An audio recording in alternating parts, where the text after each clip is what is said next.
پاکستان کے پہلے governor general Quaid Azam محمد علی جناح نے نواب آف جوناگڑھ نواب محبت خان جی سے ریاست جوناگڑھ کے الحاق کی دستاویز قبول کی، جس کے مطابق نواب اور ان کے جانشینوں کے اختیارات ان کے پاس رہیں گے۔ حکومت پاکستان ریاست جوناگڑھ کے دفاع،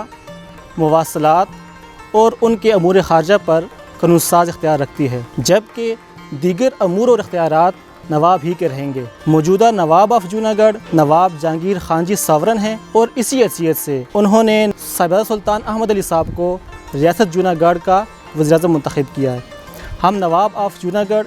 نواب جہانگیر خان جی کے اس فیصلے میں ان کے ساتھ کھڑے ہیں اور یقیناً ریاست جوناگڑھ کے وزارت عظمیٰ کے لیے صاحبزادہ سلطان احمد علی صاحب ایک بہترین انتخاب ہیں۔ ہم نواب صاحب کے اس فیصلے میں ان کو مبارکباد پیش کرتے ہیں۔ اور اس کے ساتھ ساتھ صاحبزادہ سلطان احمد علی چیئرمین مسلم انسٹیٹیوٹ ہیں،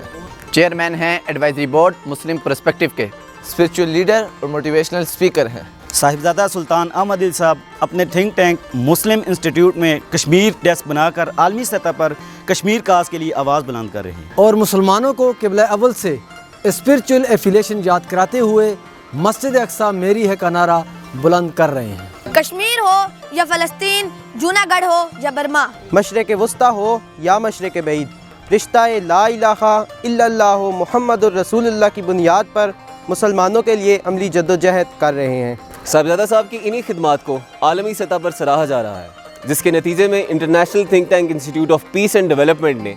صاحبزادہ سلطان احمد علی صاحب کو انٹرنیشنل پیس ایوارڈ 2020 میں دنیا کے 10 بااثر ترین مسلمان شخصیات میں چنا ہے، جو کہ پاکستان اور امت مسلمہ کے لیے ایک اعزاز ہے۔ امت مسلمہ